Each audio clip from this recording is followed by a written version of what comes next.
আসসালামু আলাইকুম, সবাই কেমন আছেন? আজকে সকাল সকাল আমরা ননদ ভাবে মিলে একটা কাজে লেগে গেলাম। আর কাজ হচ্ছে এখানে এই চুলার উপরে আমরা ৩টা ইটা দিব, মানে একটু উঁচু করে দিব যাতে করে চুলাটা রান্না করার সময় নিভে না যায়। তো এই চুলার কাহিনী কিন্তু আপনাদেরকে গত আরেকটা ভিডিওতে বলেছিলাম। যারা নিয়মিত আমার ভিডিও দেখেন তারা ঠিকই জানেন। আমাদের বাসা ভাড়া ছিল কুমিল্লার এক আপু, সে আপু আমাদেরকে গিফট করে যায়। কিন্তু চুলাটা আমরা আগুন জ্বালাতে পারি না, নিভে যায়। সাধারণত মাটির চুলায় ঠিক এরকম থাকে, কিন্তু ওইটা ছিল সমান সমান। যাই হোক, অবশেষে আমরা চুলাটাকে ঠিকঠাক করে নিলাম আর ভাবিজান এটা করে দিল। এখন এটা হচ্ছে বিকেলবেলা আমাদের পিঠার আয়োজন চলছে। আজকে আমরা খাবো হচ্ছে ভাপা পিঠা, আর ভাপা পিঠাটা গরম গরম খেতে বেশ ভালো লাগে। আর এখানে আমরা চালের গুঁড়ো নিলাম ভাপা পিঠা খাওয়ার জন্য। আর আমার ভাবিজান তো বেশ অনেকগুলো লবণ দিয়ে দিল, তো সেখান থেকে কিছুটা উঠিয়ে রেখেছি। এরপর আমরা যেটা করলাম, শুকনো চালের গুঁড়া যেহেতু, তাই এখানে বেশ কিছুটা পানি দিয়ে দিলাম।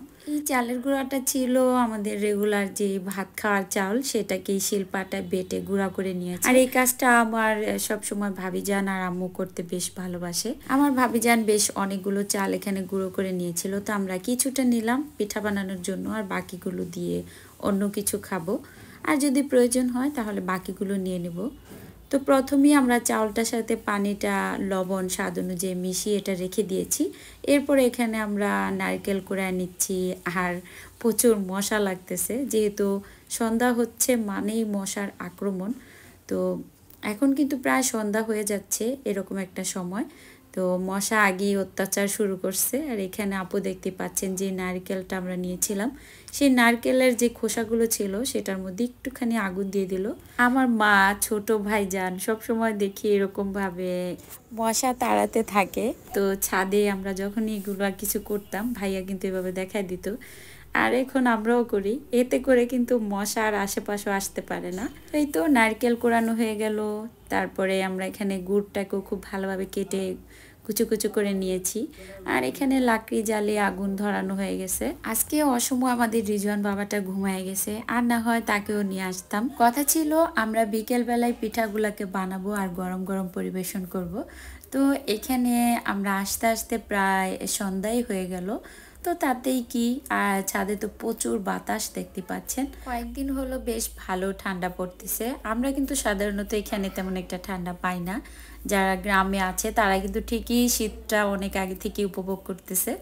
তো এখানে এই ছোটোখাটো একটা হলুদের বাগান আমার আম্মুর শখের। তো এখান থেকে আমি 3টা হলুদ পাতা নিব আমার ডালাটার মধ্যে নেয়ার জন্য। দেখতে পাচ্ছেন দেখতে দেখতে কিন্তু অন্ধকার হয়ে গেল। তো এখন অন্ধকারে আমরা পিঠাগুলা কিভাবে বানাবো, ঠিক এই মুহূর্তে আপু আমাকে মনে করায় দিল আমাদের ঘরে কিন্তু একটা দারুণ জিনিস আছে, আর সেটাই হচ্ছে কপি। পুরোনো দিনের এই ধরনের জিনিসগুলো যদিও আমরা তেমন একটা পাই নাই, আমরা কিন্তু ছোটবেলা থেকে লাইট টাইট এইসবের মধ্যে বড় হই। তো আম্মুকে সবসময় যেটা দেখতাম, মাটির চুলা রান্না করলে এই জিনিসটা সাথে রাখতো। প্রথমে মাটির চুলা রান্নার যে আগুনটা সেটা কিন্তু এখান থেকে নিয়ে ধরাতো, আর এই দৃশ্যটা দেখতে আমার ভীষণ ভালো লাগতো। ছোটবেলা থেকে এই ধরনের জিনিসগুলা কেন যেন আমার মনটা অনেক বেশি টানে, আর এগুলা নিয়ে আমার বাসায় অনেকে হাসাহাসি করে যে আমি যে জিনিসটা কখনই দেখি নাই, তারপরে সেটা নিয়ে আমার এত আগ্রহ, এত বেশি ভালো লাগা। আমার বোন মাহি বিশেষ করে অনেক বেশি আমাকে বুঝতে পারে।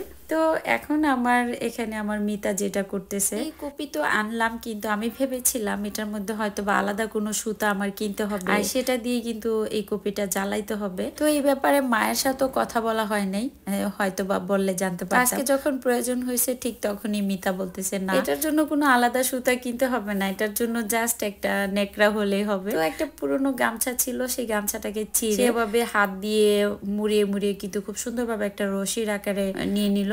আর এখানে কিন্তু কেরোসিন অবশ্যই লাগবে এই কপি জ্বালাইতে হলে। এই কেরোসিনটা আমার মেজো বোন অনেক খোঁজাখুঁজি করে যে কোনো একটা দোকান থেকে পেয়েছিল। কেরোসিন কার দরকার বলেন তো, এগুলা দিয়ে কি করবে? এই জন্য কিন্তু সবাই দোকানে রাখে না, আর এই জন্যই কিন্তু খোঁজাখুঁজি করে পাওয়া যায় না। খুব কষ্ট করে অনেক দোকান ঘোরাঘুরি করে একদম অন্য একটা সাইড থেকে কিন্তু আপু এই কেরোসিনটা পেয়েছিল। যাই হোক, আমরা বিসমিল্লাহ বলে জ্বালিয়ে এত বেশি আনন্দ লাগতেছিল। আমি জানি না আমার এই অনুভবটা বা অনুভূতিটা কার কাছে কেমন লাগবে। তবে যাদের শৈশবের স্মৃতিটা এটার সাথে জড়িত তারা হয়তো বা অনেকেই শৈশবের অনেক কথা মনে করতে পারেন বা এইটুকু দেখে স্মৃতিটা উপভোগ করতে পারেন কিছুটা হলেও। আর শৈশব সবসময় একটু কষ্ট দেয়, কারণ সবাই চায় শৈশবে ফিরে যেতে, তা কিন্তু আর সম্ভব না। তো আমরা যেহেতু কখনো এগুলা দেখি নাই, আমার নানুর বাসায় কিন্তু দেখেছি, সেইটুকুই আমার মনে আছে। আর সেইটুকু দেখার কারণেই কিন্তু আজকে আমি এটার প্রেমে পড়ে গেলাম, এই আর কি।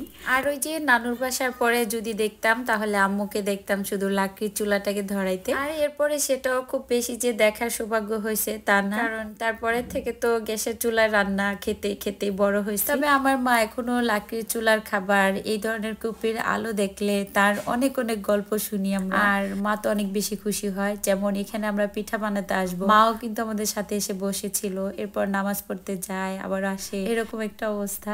বলে যে পিঠাগুলো বানাও, খুব সুন্দর করে খাবো অনেকদিন পরে লাকড়ির চুলা। আর সেই জন্যই কিন্তু আমরা চুলাটাকে এত যত্ন করে রাখি, কারণ শীত আসলে আমরা এভাবে করে খাবো। মজার ব্যাপার হচ্ছে আমাদের লাকড়ি তো আর কিনতে হয় না, যা আছে বাসায় সেগুলো দিয়ে কিন্তু আমরা মজা করে এই পিঠা সেটা বানাতে পারি। কারণ বাসায় প্রতি বছরই যেহেতু আমরা গাছগুলো লাগাই, সেই গাছের থেকেও কিন্তু বিভিন্ন ডাল লতা পাতা হয়ে যায়, আর সেগুলো রেখে দিলেও কিন্তু বেশ ধরনের পিঠা আমরা বানায় খাইতে পারি। এখানে কুপির আলোটা জ্বালিয়েছিলাম আর ঠিক এরকম একটা আগুনের ফুলকি হয়েছে, আর সেটা দেখার পরে মিতা বলতেছে যে চোখের কাজল বানাবে।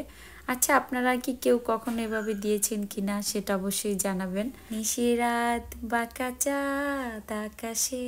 আচ্ছা, আপনারা বলেন তো, কি মজার একটা বিষয় না? আমরা নিচে লাকড়ি চুলা দিয়ে কুপির আলো জ্বালিয়ে পিঠা বানাচ্ছি, আর উপরে হচ্ছে চাঁদ। এই বিষয়গুলা কেমন যেন অদ্ভুত ভালো লাগে। আপনাদের কাছে কেমন লাগে অবশ্যই জানাবেন। মানে এক কথা বলতে গেলে অন্যরকম একটা অনুভূতি। আর এখানে আমাদের কথা বলতে বলতে কিন্তু পিঠা একটা হয়ে গেল, আর পিঠাগুলো বানাচ্ছে আমার ভাবি যান, মানে আমার মিতা। তো প্রথম পিঠাটা কিন্তু একটু ভেঙে গেছে, আর এটা দেখে আমরা প্রথমে একটু ভয় পেয়ে যাই যে হয়তো বা পুরোপুরি হয় নাই, কিংবা পানি কম ছিল মধ্যে, চালের গুঁড়ির মধ্যে। তো এরপরে দেখলাম যে না, এরকম কিছুই না, সব ঠিকঠাক আছে। পিঠাটা আর একটু রাখার প্রয়োজন ছিল, আর গরম বিধায় অনেক সময় ভেঙে যেতে চায়। এই পাতিলটা আমরা একবারে কিনে নিয়েছিলাম শুধুমাত্র প্রতি বছর ভাপা পিঠা তৈরি করে খাওয়ার জন্য। আর এটা কিন্তু বেশ দারুণ একটা জিনিস। মজার ব্যাপার হচ্ছে ভাপা পিঠা তৈরি করার জন্য এখন অনেকে অনেকভাবে তৈরি করে নেয়, সেটা দেখো বেশ ভালো লাগে। আমার ইচ্ছা ছিল ডালার উপরে কলা পাতা দিয়ে পিঠাগুলো নিব আর সেটার উপর থেকে খাবো, তো সেটা আর আনা হয় নাই। এই জন্য ছাদ বাগানের হলুদ পাতাই নিয়ে নিলাম। তাই সেই হলুদের পাতাগুলাই কিন্তু আমি নিয়ে নিয়েছি, আর সেটা এখানে দেখতে পাচ্ছেন ধুয়ে খুব ভালোভাবে মুছে এটার উপরে রেখেছিলাম। আর এর মধ্যে কিন্তু পিঠাটা রেখে আমরা খাচ্ছি। তো এখানে রিজওয়ানও ঘুম থেকে উঠে চলে আসছে। এরপর আমরা প্রথম পিঠাটাকে ভেঙে খাচ্ছিলাম। মিতা আমাকে খাওয়াই দিল, আপুকে খাওয়াই দিল। এরপর দেখলাম যে না, সব কিছুই পারফেক্ট ছিল, মাশাল্লাহ খুবই ভালো ছিল। আর এই পিঠাটা আমার খুব বেশি পছন্দের, তবে আমার আম্মু কিন্তু অন্যভাবে পিঠাটা খেতে পছন্দ করে। ছোটবেলা থেকে যেভাবে পিঠাটা খেতাম সেটাও আপনাদের সাথে শেয়ার করব অন্য আরেকটা ভিডিওতে। আর আজকের মতো এতটুকুই করব। তো এখানে রিজওয়ানও বেশ মজা পাচ্ছে এই কুপির আলোটা দেখে। আর আমরা এক এক করে সেম একইভাবে পিঠা সব কয়টা বানিয়ে নিচ্ছি। এর মধ্যে আমরা খাচ্ছিলাম আর বানাচ্ছিলাম, খুব বেশি ভালো লাগতেছিল। আমার দেখার মধ্যে ভাপা পিঠাটা প্রায় দুইভাবেই বানানো যায়, তবে এটা যদি খেতে হয় এটা কিন্তু গরম গরম বেশি ভালো লাগে। আর আম্মু যেভাবে বানায় সেটা কিন্তু ঠান্ডা খেতেও ভীষণ ভালো লাগে। এই কাজগুলো আসলে আমরা মজা করে করি। আর এখানে ছাদে এসে মাটি চুলা এভাবে বানাতে মিতাও কিন্তু বেশ পছন্দ করে, তো ও আমি না আসলেও আমাকে টেনে নিয়ে আসে।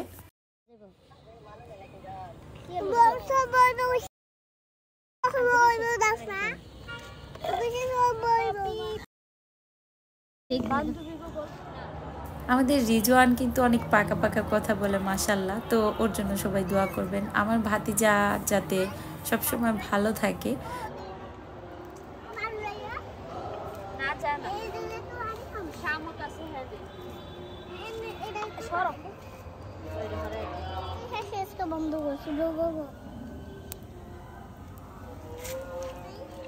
না শেষ হয়ে গেল। পালাইছো মনি? পালাইছো? আমি ডালবো লগে। না ডালা দিছি তো। আচ্ছা আবার ডালো, আবার ডালা শেষ হলো। তার দিন আসতে নেতাটা একটু পিছন লাগবে বাড়ি গেছে নিচে জ্বালাই তাকাও কে আরাম বুবু যাচ্ছে দাঁড়া তাহলে এটা তুমি লাও তুমি এটা লিখি কেমনে নেবে না মাথা তো মাথা দেখ খাও আমি দেখাই কি দেখবি তাকাও গুড় খাই কিভাবে খাও দেখাও তো গুড় খাও এটা দেখাও দেখবো তো বাবা দেখবো বাবা দেখে কব রিজনে গুড় খায় তোরা অনেকটি গুড় কিনে দিমু রিজনে রে আমরা দেখাও ওয়াও গুড় নাম কি গুড তুমি কি বা একটু কামড় দাও কেটে তা ঠিয়ে দিবা তা রাইখা দিবা খাইবা না খাইতা না তা রাইখা দাও খাই দে না খাবি না খাও কেমনে জানলা যে খাবে না তুমি খাও না তুমি খাও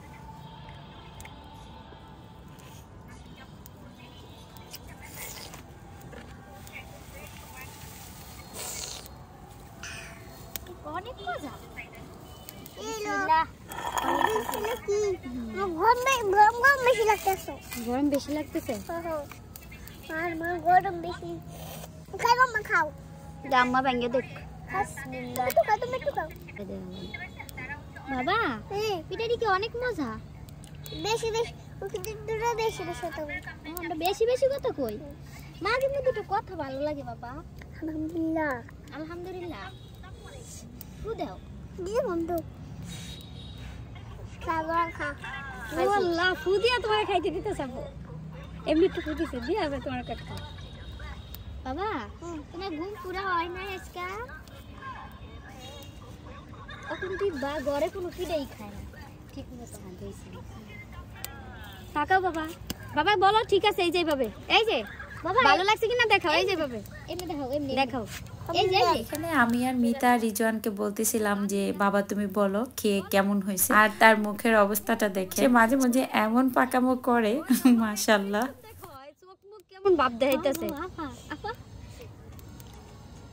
বাবা সেই মজা তোমার কাছে মজা লাগছে তাহলে বলতেছ না কেন খাইতেছো খালি বলতেছ না এইভাবে বলো এইভাবে বলো এই যে সবাই দেখবো না বাবা দেখবো না পিঠাটা কেমন হয়েছে সেটা তাকে আমরা বলতে বলেছিলাম আর আপনারা তো বাকিটা দেখতেই পেলেন মাঝে মধ্যে রিজওয়ান অনেক বেশি দুষ্ট হয়ে যায় তো ভাইয়া যেহেতু দেশের বাইরে থাকে এজন্য রিজওয়ানের ভিডিওগুলো ভাইয়া দেখেও বেশ উপভোগ করে